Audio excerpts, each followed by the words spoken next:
Boom! Boom! And we are back. Jeudi matin. Jeudi matin du podcast, par une sympathique journée pluvieuse après la démonstration d'entraînement qu'il y a eu au Parlement cette semaine.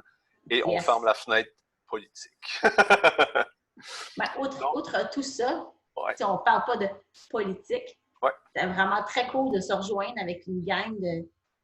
On n'était pas juste des crossfitters, là. Ouais. C'était cool d'avoir comme plein de monde, de plein de styles de fitness différents se rassembler. C'était très cool. Là. C'était très sharp, sous un beau soleil. Ouais, mais c'est dans le tapis. C'est un achievement unlock. Entraîner en face du Parlement, check. Check. C'est des points sur le bucket list qui sont intéressants.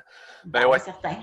Ça s'est bien marché, bien rodé. La police était comme vraiment contente de faire « Ah, il n'y a tellement pas de problème avec vous autres, on est sympathique avec votre cause. » Mais aujourd'hui, on continue sur notre... Oui, on rap. On continue sur notre liste des archétypes de clients qu'on rencontre, qu'on coach, j'ai envie de tous les jours. Puis aujourd'hui, on parle de notre, je pense, notre préféré, le novice. Yes! Puis on va parler du politicien à la fin.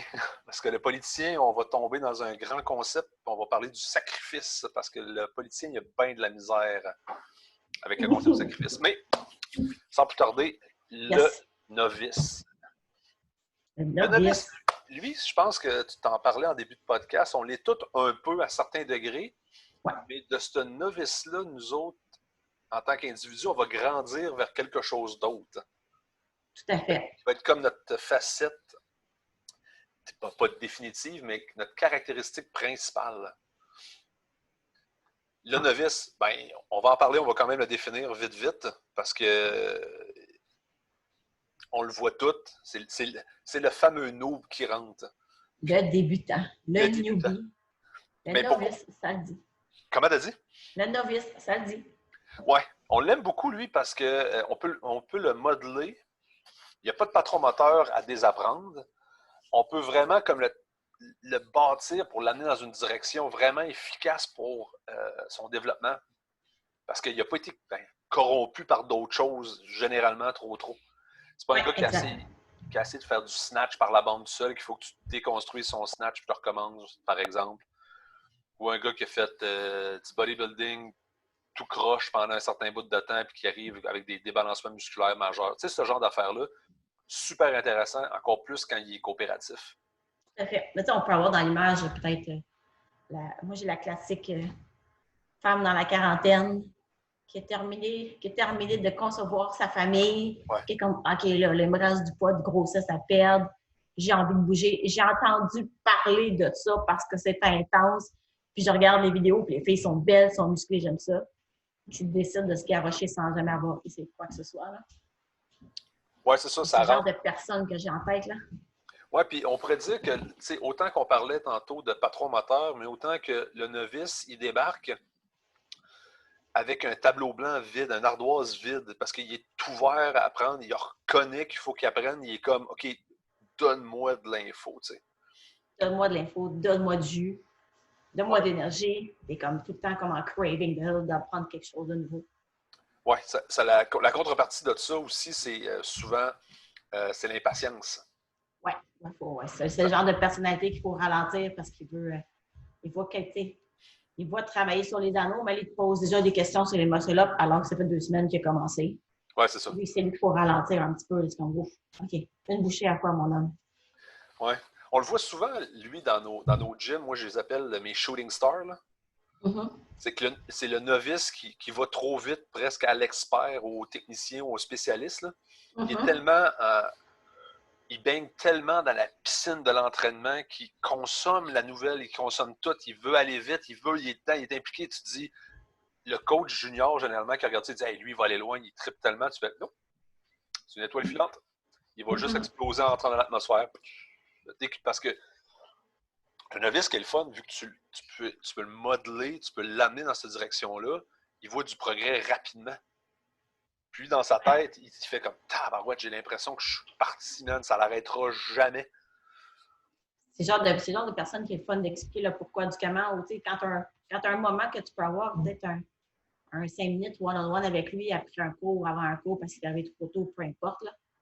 mais qui te pose des questions, c'est comme, ah ouais, puis regarde, on commence tel mouvement, parce que tel mouvement va devenir tel ça, puis on passe à ça, puis à ça, puis à ça, à ça. Puis quand il y a un big picture de où est-ce qu'on veut l'amener, puis par où il doit passer, et là, c'est quelqu'un qui va juste dig deep, qui va tout mettre toute son énergie à travers les étapes.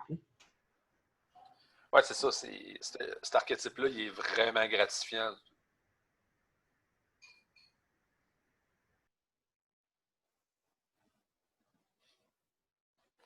Qu'est-ce qui vient de geler? Boom! Bon, oui, il y a eu un freeze.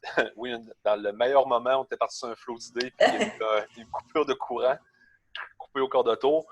Donc, oui, on reprend, mais ça va être décousu un peu, là, mais on va se rendre, je suis à peu près sûr.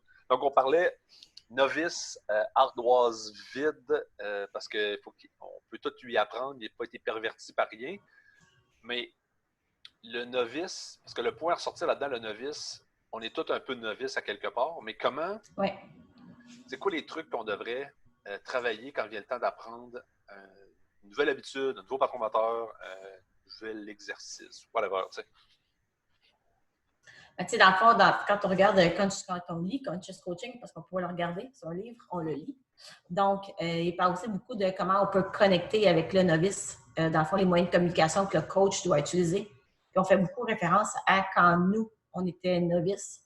Dans le fond, de se rappeler quand on était au même niveau qu'eux et de se rappeler la fin qu'on avait, la fin d'apprendre, la fin de toujours pousser un petit peu plus loin, d'en apprendre plus, d'en savoir plus. Fait que dans ce sens-là, dans le fond, le coach, qu'est-ce qu'il doit ressortir avec le novice, c'est de se remettre un peu dans ses shorts à lui avant de partir sur quoi que ce soit. Puis de le starter vraiment de la bonne façon à partir du début, en fait, là. Parce que oui, on a toute notre personnalité, on est tous plus affamés les uns que les autres ou de façon différente. Mais en fait, c'est au niveau de la communication avec ce novice-là, c'est de se remettre un peu dans le bain de quand nous, on a commencé. Peut-être se rappeler nos propres erreurs qu'on a faites, qui pourrait être une façon de ne pas les refaire avec le novice qu'on a à coacher et qu'on a en face de nous. Oui. Je te dirais même aussi, je pense que pour le client, l'athlète, whatever, comme on l'appelle de nos jours, là, je ne sais plus, là, on s'est perdu dans la nuit des temps. Là. La personne. L'individu. Unique. Donc, quand vient le temps d'apprendre, parce qu'à un moment donné, plus que ton degré d'apprentissage est toujours sur le plus simple vers le plus complexe. Ouais. Le plus simple, c'est quelqu'un qui a eu un bon background sportif plus jeune. Le simple a été appris dans le jeu, dans le sport varié, puis tout ça. Ça donne peut-être l'impression que quand tu es tombé après ça dans des mouvements un peu plus complexes, tu avais comme un talent. Mais ton talent, il provient de ton langage, ton vocabulaire que tu as développé avec ton corps en étant plus jeune, en étant exposé sur plein de sports. D'où l'intérêt d'un plus jeune de faire de la gym, de faire de l'haltéro, de faire du baseball, du soccer. Le gars, on l'expose à plein d'affaires. Le gars, la fille, on l'expose à plein d'affaires sans aucun problème. T'sais. Mais après ça, ça vient que quand tu tombes sur quelque chose de plus complexe, tu peux croire que tu as un talent, mais en réalité, tu n'es pas encore rentré sur des mouvements vraiment complexes. C'est juste une continuité sur une autre forme de ce que tu as déjà fait. Okay. Quand tu arrives sur un mouvement encore plus complexe, et là, ça te rentre dedans parce que tu te dis, voyons, tabarouette, d'habitude, je suis bon dans les sports. Non, parce que c'est les mêmes mouvements, mais c'est les mêmes patrons moteurs, mais utilisés d'une différente manière. Mais ton corps se rappelle comment utiliser cette épaule-là, tu sais. Tandis que, tu sais, parce que si tu as fait, selon moi, beaucoup de lancers, même si tu es en rotation interne, tu es capable d'utiliser ton épaule vraiment balistiquement, tu sais. Même si ton antagoniste va te servir beaucoup plus pour faire de l'haltéro, mais tu as quand même une coordination au niveau de ton épaule où ton épaule est déjà bâtie forte pour supporter ces forces-là. Donc, ça vient un petit peu plus facile une fois que tu la pop, tu sais. Après ça, c'est de connecter ta hanche en même moment que ton épaule avec une réception.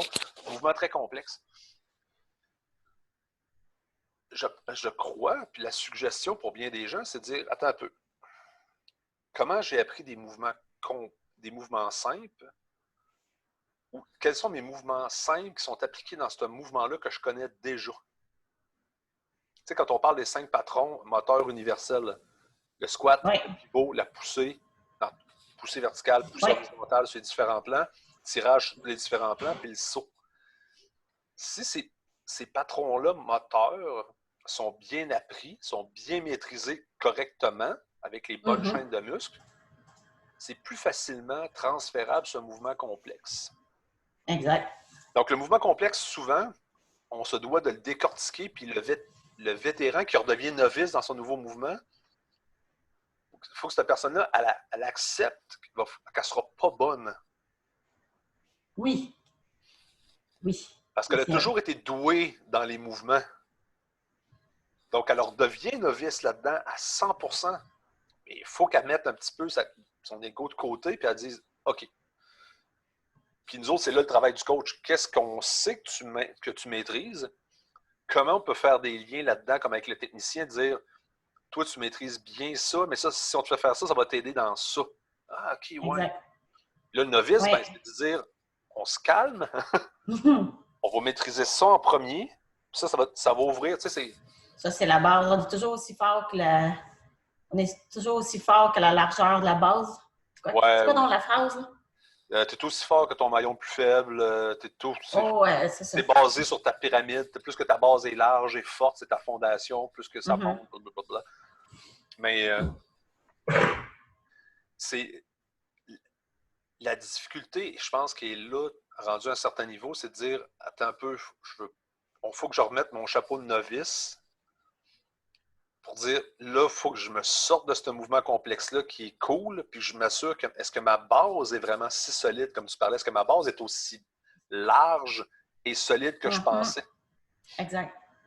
Parce que j'en parlais hier avec Karel, tu sais, le principe de je veux faire mon muscle-up, c'est pas parce que tu as 3 dips puis 3 chin-up que tu es prêt à faire des muscle-up. Oui, puis au même titre que même si tu as ton muscle-up, ça ne veut pas dire que tu vas les enchaîner de même non plus. Oui, exactement. Exactement. Même l'athlète élite très élevé, où est-ce qu'il en fait déjà 15 ring muscle-up, bien, il y a quelque part, il y a un tweak qu'il va devoir faire, c'est de se rendre à 20, à 25, à 30. Oui, parce que le théorique, ça serait ça à ce niveau-là. Oui, exact. Tu sais, le novice, je pense qu'on a tous une petite couleur novice, là, peu importe le niveau qu'on est. Oui. Tu sais, moi, mon petit côté geek va ressortir, là, mais c'est beaucoup comme dans plein de jeux vidéo, c'est ton tech tree, là, que tu ouvres une habilité, ça te donne accès à un moment donné, tu arrives, tu as un branchement que tu peux aller faire, tu peux te spécialiser dans telle affaire ou dans telle affaire. Là, ça repart toute une nouvelle chaîne de développement de personnages que tu peux aller chercher. Mais c'est J'ai clairement pas ce côté geek-là. Véro est comme... Ah oui, le tech tree, oui. Tu fais quelque chose, à un moment donné, tu arrives à un embranchement, tu peux te spécialiser, tu peux mettre un peu de points à gauche et à droite. Mais en la réalité, c'est qu'il y a beaucoup de mouvements qui ont des dépendances. Oui, mais oui. Le mouvement complexe-là est dépendant de ça. OK, mais ton ça, c'est ton maillon le plus faible, c'est lui qui va te causer des problèmes. Puis on en parle souvent avec les clients, dire ah ouais, mais tes obliques, ton midline, il est-tu solide, il est-tu stable? Sinon, il n'y a rien qui marche. C'est la base de la pyramide, la fameuse base de la pyramide. Est plus fort que le maillon. Est aussi fort que ton maillon plus faible? Oui. Oui, c'est souvent là que ça se passe. Oui, pour beaucoup de gens, là. À un moment donné, c'est plate parce on sonne comme un vieux tourne-disque. Pour ceux qui se rappellent encore, c'est quoi, là? Un vieux tourne-disque qui saute, là. Ou ton premier CD dans ton auto qui skip dans une route chaoteuse. Mais, le fameux Discman. Qu'on aimait ça, le Discman à l'époque. On était tellement cool avec notre Discman qui sautait quand tu marchais trop vite. Mais bon. Avant l'avènement des lecteurs MP3. Mais à quelque part là-dedans, c'est qu'on revient tout le temps, puis c'est ça notre travail, où j'en parle. Je le dis souvent comme exemple en disant oui, on a une job, mais on peut le packager, on peut cacher tes petits pois dans ton pâté chinois, mais il faut que tu manges tes petits pois. À un moment donné, il faut que tu fasses une raison. Il va falloir les sortir du pâté chinois. Il faut que tu les manges à côté, tes légumes verts. Là. Je ne peux pas les cacher tout le temps dans d'autres choses. À un moment donné, il va falloir qu'il y ait du temps qui se mette, qui se mange en quantité raisonnable. C'est ça. Mais tu sais, ça va... You have to do the hard work. Ouais. C'est pas chic. C'est souvent les choses plates. Là. Ouais. Les petits détails vont faire comme oui, mais si ça, c'est pas solide, le reste devient chancelant aussi. Oui. Mais le novice, il aime ça parce que c'est encore nouveau, il n'est pas écœuré. Oui. Oui, mais là, on parle du côté de novice du vieux de la vieille, le côté novice du vieux de la vieille. Il va falloir que tu le fasses, le complexe d'épaule. Oui, mais je veux faire des handstand push-ups. Non, on va faire ton complexe d'épaule correctement. Oui, mais c'est plate. Parce que Ça a comme le désavantage dans l'entraînement fonctionnel ou dans le CrossFit, dans la méthodologie CrossFit, c'est que le constamment varié, ça a un gros impact parce que ça permet de garder l'intérêt aussi, puis ça permet d'aller chercher le stimuli à différents endroits sur le corps pour maximiser les maillons les plus faibles. Par contre, ça te laisse croire que tu peux toujours faire du constamment varié. Oui, ça a sa place. Mais à un moment donné, les épaules, il y a une limite de mouvement puis de variation de mouvement pour attaquer les 3 faisceaux de l'épaule puis tout ce qui... À un moment donné, tu es en élévation. C'est en... C'est du même type, quand on prend un mouvement avancé comme le bar muscle-up, il y a combien d'athlètes qui font le chicken wing, qui passent un bras après l'autre? Mais ces athlètes-là, vont-tu vouloir ou sont-ils assez humbles pour dire « OK, I'm backing up, je fais 4, 5, 6 pas en arrière parce que là, je suis en train de me démolir l'épaule. » Ouais, on va retravailler le mouvement, on va revenir aux bases parce qu'à quelque part, il y a une partie de la base qui n'est pas solide, qui fait en sorte que je struggle pendant ce mouvement-là. Ça, je pense que c'est un bon lien parce que ça nous amène directement aux politiciens. Yes. Le politicien, pourquoi on l'aime? Ben, on l'aime parce qu'on l'est tout un petit peu à quelque part. Mm-hmm. Le politicien, il va généralement faire des trucs qui l'avantagent, qui le fait bien paraître. Donc, ce fameux bar muscle-up-là, il va avoir une bonne réponse en disant « Non, mais j'en faisais juste quelques-uns pour voir si je l'avais encore. » Oui, en effet. Parce que là, l'épaule a bougé, mais c'est pas bien grave. Là. Mais là, je vais faire des trucs avec les élastiques pour m'aider. Mais tu sais que l'élastique, à toutes les fois que tu le vois, tu vois que l'élastique, ça le fait shifter dans le... C'est plus les bons muscles qui travaillent. Il y a des variations qui s'installent. Il pervertit. Faire ses positions de base de gymnastique. Il n'y a plus d'hollow, il n'y a plus d'arch, il n'y a plus de... Ouais. Il fait tout le temps quand lui va le travailler à son rythme à lui. Ouais. Quand il le veut bien. Parce qu'il ne veut pas nécessairement qu'on le voit travailler avec un élastique. Il va en faire un pour dire que ouais, j'ai travaillé avec l'élastique, mais il y a peut-être pas juste 1 fois 1. Oui, bien c'est ça. Puis c'est le genre de personne qu'à un moment donné, tu ne le vois pas s'en venir parce qu'il y a souvent des questions, tu sais. Ils viennent te voir sur des questions plus techniques. Ah ouais, telle affaire, check donc. Mais c'est souvent pour détourner l'attention, de montrer qu'il est intéressé à le faire, mais en réalité, il est comme. C'est le gars qui va shaver beaucoup de sets, tu sais. Pas parce que ça juste ne tente plus. On est tous un petit peu politiciens des fois, quelque part, mais l'idée derrière ça, c'est. Je pense qu'à quelque part, c'est une personne qui a de la misère à saisir le principe du sacrifice du moment présent en faisant quelque chose qu'il n'aime pas dans le but d'un gain futur plus grand. Ouh. C'est que l'idée, c'est de réussir à trouver c'est quoi ta recette. C'est quoi ta recette, combien d'heures de sommeil tu as besoin? C'est quoi ta structure alimentaire que tu as besoin pour que ça soit le plus facile et soutenable sans tomber dans des plans? C'est la même affaire avec l'entraînement. Es-tu quelqu'un qui réagit sur des sets de haut volume? Ou par haut volume, es-tu une personne de 20 reps ou une personne de 16 reps? Parce que, tu sais, on sait, là, il y a des tables pour développer l'endurance, pour développer du volume, des tables pour développer de la force pure. C'est la mécanique du développement du stress, on les connaît. Mais entre le 15 à 20 pour développer de l'endurance. Oui. Est-ce que tu es 15 ou tu es 18? T'es-tu 16? On le sait pas. Mais ça, il faut le trouver. Puis pour le trouver, à un moment donné, il faut aller chercher des affaires qui sont moins le fun. À un moment donné, j'ai souvent une parole de Pinot dans ma tête. Just do the fucking work. Mm-hmm. Au lieu de trouver des raisons pourquoi tu le ferais pas, fais-les. Ça va être désagréable. Puis on va avancer là-dedans. T'sais. Mais le concept du sacrifice, c'est quelque chose c'est quelque chose qui est tough à comprendre parce que ça nous amène dans une grosse zone d'inconfort où est-ce qu'on n'est pas bien. Parce que là, il faut que tu confrontes directement ce que tu n'es pas bon ou que tu n'aimes pas ou que tu ne veux pas adresser. En effet. En effet. Ouais. Quand on parle, mettons que les gens qui sont forts physiquement, là, qui sont du type 5x5, là, là tu as un 3 fois max rep. Donc ça. Ouais. Là, ils vont arrêter à 6. Je pense que c'est mon max rep. Non, c'est ça. Ouais. Je t'ai pas entendu crier encore. Là. C'est ça. Puis on le voit aussi, on voit beaucoup chez On voit beaucoup quand on fait des max reps, quand tu build up un petit peu, puis ton lacet juste pour éclater ou aller chercher le maximum que tu es capable de faire. Combien de fois qu'on voit des gens arrêter à ah ben là, le fait 12, là, j'avais 12 en tête. Non, c'était pas un set de 12. C'est un set de max rep. Techniquement, tu es supposé de V jusqu'à temps que ça ne lève plus. Ouais. Ça, c'est un max rep. Pas, tu avais un chiffre de 12 en tête, tu en as fait 12. Là. Mais tu sais, techniquement, si on parle, OK, je suis une fille de squat, mais techniquement, si on parle d'un set de max rep ou back squat, par exemple, techniquement, ton max rep, c'est quand tu vas rester en fond et tu ne seras plus capable de revenir debout. Là. il va falloir que tu bail out de la barre. Là. C'est soit que musculairement, tu as flanché, ou c'est le stress psychologique qui t'a écrasé. Là. Mm-hmm. Ta tête n'était plus capable, tu voyais, t'es en flight, là, tu te débarrasses de la barre, tu fais fuck that parce que je vais mourir. Mais est-ce que ça vient de ta cassette qui roulait dans ta tête durant. Tu sais, il y a plein d'autres aspects là-dedans. C'est ça, c'est un autre aspect psychologique qui est complètement fou. Là.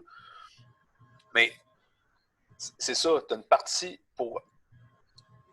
Le meilleur gain que tu vas avoir sur ton sacrifice, c'est le plus gros sacrifice que tu es prêt à faire. Plus que ton sacrifice il est gros, plus que le gain probable, il risque d'être gros. Parce que on va mettre. La personne qui va mettre.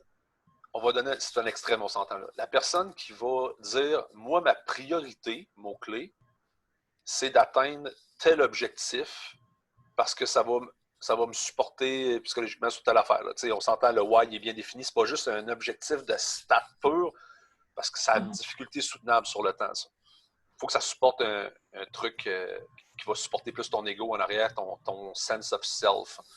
Ouais. Mais la personne qui sacrifie toutes ses soirées d'été pour dire moi, je travaille toute la journée, puis le seul temps que j'aime m'entraîner, c'est le soir, puis le contrat que j'ai pris avec moi-même, c'est que je vais m'entraîner tous les soirs, même le vendredi, à 19h30, parce que c'est le seul temps que j'ai. Puis après ça, je vais aller faire une fonction sociale si j'ai besoin de voir des amis, mais je ne prendrai pas d'alcool. Puis à 10h30, je suis couché. Ou à 11h, je suis couché. Le sacrifice, il est gros. Immense. Et il est immense. Tu as intérêt à le loot à la fin, l'or que tu vas aller chercher. J'espère qu'il va être gros. Là. Puis j'espère que tu l'as bien défini. Parce que si tu as tué toute la gang de retainers qui gardaient l'entrée de la grotte du dragon, des orques, des gobelins, des kobolds, toute la patente qui traînait là, tu as passé esprit avec les gardes, tu t'es rendu jusqu'au treasure room avec le dragon dans le fond, tu as tué le dragon, puis finalement, tu avais juste un petit coffre avec une dizaine de pièces d'or, et tabarouette, que tu n'iras plus jamais te battre. Jamais.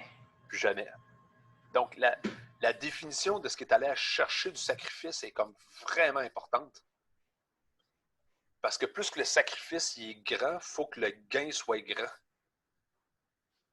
Parce que tu peux t'endormir, je pense, avec beaucoup de sacrifices. Attends, non, mais là, je fais ci, je fais ça. Non, non, non. Parce que tu peux t'endormir avec du pseudo-sacrifice. Ah, ben, je me suis occupé parce que c'est important. Non, non, parce que ça, c'est pas ce que tu fais là comme sacrifice. C'est juste pour t'étourdir par rapport au gros que tu veux pas adresser encore. Tout à fait. Donc, c'est faire bien attention là-dedans parce que c'est pas de se positionner de manière vertueuse en disant que j'ai réussi à faire. Ah, ben, tu sais, on peut le voir probablement dans des cas familiaux où est-ce que tu as un des parents qui se dévoue corps et âme pour leur kid, mais en réalité qui n'adresse pas le problème. Ils sont tellement disponibles, puis à l'aide, puis essaient tellement de protéger, mais que finalement, il ne se passera rien. Là. Ton kid, tu te sacrifies pour lui, mais tu ne l'aides pas en final. Anyway, là, je m'en vais dans une drôle de direction. Oui, ça risque d'être dangereux aussi. Oui, c'est ça. Ça va là. Mais tu sais, le sacrifice personnel, on le voit beaucoup avec l'entraînement parce qu'il va falloir que tu te mettes dans des zones que tu n'es pas bon, des zones qui te font pas radier. Puis c'est là que le politicien, il a de la misère à aller chercher puis d'aller opérer là-dedans. Parce que, oui, à un moment donné, il va falloir que tu lâches tes dumbbells, que tu ailles faire tes handstand push-up parce que tu es capable d'en faire. Ouais, mais tu n'es pas capable d'en faire autant dans un workout que tu voudrais. Pas de problème, on va l'adapter. On va faire un hybride.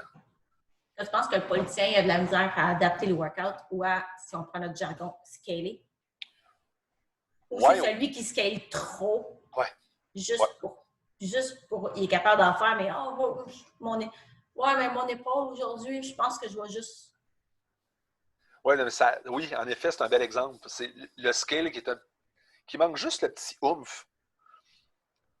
Il est comme trop scalé, là. Ouais, tu dis ça, là, il me semble que ça le mettrait un petit peu dans sa zone. Il faudrait changer le paramètre, l'intention à atteindre à l'arrière, mais juste un petit peu d'ajustement. C'est là que si tu réussis à bien connecter avec le politicien, nice! Si tu réussis à connecter avec le politicien avec une belle zone de confiance, ben, c'est parce que tu veux pas le compromettre pour qu'il perde la face non plus. Non, exact. Fait que, tu sais, quand on parlait, je pense qu'on a parlé dans un autre podcast aussi, là, par exemple, quand tu as des sets de pull-up ou de handstand ou peu importe le mouvement de gymnastique, où est-ce que le politicien, par exemple, qui est capable d'en faire 2, 3, puis qui pourrait finir avec son set de dumbbell, tu sais. Fais ce que tu es capable de faire. Tu en as 10 à faire total. Cool. Fais-en le plus que tu peux. Puis quand tu commences à être trop difficile, prends tes dumbbells puis finis ton set. Pour peut-être ton set de 10, si on veut, là. Les scales hybrides, comme ça peut être un excellent moyen pour lui de, first, travailler sur son weakness. Puis 2, ben, il ne fait pas trop mal paraître parce on reste dans sa simili-zone de confort. Là. Oui, il y a beaucoup de gains là-dedans. Sauf que sortir de ça, tu disais les scales hybrides, si on le voit beaucoup dans les derniers temps avant le confinement chez K-Pop, il y avait beaucoup de scales hybrides qui embarquaient au fur et à mesure que leur workout avançait pour aller chercher le stimuli. Tu sais. Dans un cadre CrossFit d'entraînement fonctionnel, tu vois que les gens ne sont pas habitués à ça, parce qu'il y a souvent eu la maxime qui dit, puis on l'a fait souvent chez K-Pop en disant, avec quoi tu as commencé, tu finis avec. Mais plus dans l'optique que tu n'as pas une porte de sortie. Oui, en effet. Pour la facilité. C'est le principe. De là vient beaucoup le rôle du coach aussi. Si on prend, par exemple, un pas de barbell où est-ce que, ouais, mais tu sais, je vais mettre 95, mais tu sais, je vais mettre un 15, un 10 puis un 5. Comme ça, mec, je suis pas trop fatigué, je vais enlever le 5, je vais enlever le 10, je vais enlever le 15. Là. Peu importe. Là. Mais tu sais, l'objectif de faire du scale hybride, c'est pas nécessairement qu'il scale down au fur et à mesure. Là, tu sais, devrait aller chercher comme un max rep au début de son set du mouvement difficile. Puis après ça, tu finis ton tirage. Parce que j'ai pour mon dire aussi, si tu fais tout le temps juste... Les ring rows sont super pour les pull-ups. On va chercher un bon tirage. Mais si tu ne mets jamais tes mains sur la barre parce que tu dis « Ouais, mais j'ai juste 2 pull-ups, là, il faut que j'en fasse 10. » Ouais, mais si tu ne vas jamais sur la barre à pull-up ou tu y vas juste quand ça te tente d'y aller, quand ça ne te fait pas trop mal paraître, à un moment donné, il faut que tu les développes aussi, tes pull-ups, parce qu'il y a une différence entre faire 5 séries de pull-ups en technique ou en gain de force versus faire des pull-ups en plein workout où est-ce que là, tu as le cardio qui embarque, tu as le souffle qui est plus là, tu as Oui. Oui, c'est ça. Oui, il y a une partie de négociation que tu vas voir, que le politicien aime bien. Oui. Mais la négociation, il faut qu'il y ait un peu de compromis là-dedans qui va se faire. Tu sais. Faut que tu reconnaisses que c'est là que le gain de confiance, puis qu'on va connecter avec en disant ça, tu es bon là-dedans, ça, tu vas shiner là-dedans, ça, tu vas être un petit peu moins bon. C'est correct, mais on ne t'en fera pas faire beaucoup, mais on a besoin de te donner le stimuli, mais tu vas être capable de re-shiner ailleurs. Il faut le packager un petit peu là-dedans pour qu'il se sente bien, le politicien. Tu sais. Mais, ouais, on est politiciens, on l'est tous un peu à nos temps. Tu sais, on s'entend, c'est des archétypes. On a toutes certaines facettes, mais ce qu'on veut ressortir là-dedans, c'est que des gens qui ont une personnalité principale qui chaîne et qui drive continuellement notre entraînement, parce qu'on parle de gym dans notre cas. Tu sais. Ouais. Ça s'applique probablement dans la vie de tous les jours aussi. Oui, tout à fait. Là. Mais oui, des sacrifices, c'est quelque chose à lire. Je pense qu'on pourrait facilement faire un podcast entièrement sur le sacrifice en entier. Oui. Je pense que tu m'avais envoyé un lien aussi de Peterson que je pense qu'on pourrait probablement linker ou sharer avec le podcast. Oui, c'est là, avec la phrase de Carl Jung. Oui. Ouais. Je vais le mettre dans les show notes à la fin. C'est un must lesson, un must read. Oui. C'est un bien présenté. Oui, on va le mettre je vais le mettre dans les notes à la fin. Là. Comme ça, les gens pourront aller le chercher. Là. C'est court, c'est pas trop métaphysique non plus. Là. Et c'est pas trop psychologique non plus. Puis ça exact. Puis il y a des exemples concrets. Là. Ouais. J'ai aimé son lien avec Pinocchio et Geppetto, le petit grillon. Là. Ouais. J'ai trouvé l'image, elle est forte, mais elle dit ce que ça dit. Ouais. Donc, non, j'aime bien. Je pense que that's a wrap for today. That's a wrap for today. Ouais. Avant qu'on ait un autre panne de courant, parce que je pense que ça sonne pas bon aussi. Oui, exactement. Donc, en espérant que ça fait du sens, qu'il y a un takeaway pour les gens qui écoutent là-dessus, ceux qui ont écouté, ceux qui apprécient, s'il vous plaît, commentez en bas, laissez-nous une note, partagez au pire si vous pensez que ça a une valeur pour des gens autour. C'est toujours pratique pour nous autres. Donc, on fait ça pour essayer de redonner nos idées puis se faire du sens avec notre coaching parce qu'on est tout le temps en train de lire. On est tout un peu, comme tu disais, Véro, tantôt, un peu novice en train de parfaire, de lire la texte et de challenger. Là. On a besoin des semaines de 9 jours avec des journées de 36 heures des fois. Oh yes, ça serait malade. Je ne sais pas par contre, ça serait malade tant que ça parce que je pense qu'on en travaillerait une bonne partie aussi. Oui, mais c'est gagnant. C'est gagnant avec une bonne structure, ça marche bien. Donc, voilà, on se reparle nous autres jeudi prochain. Yes, avec 2 autres archétypes. Yes. Bye là. Bye là.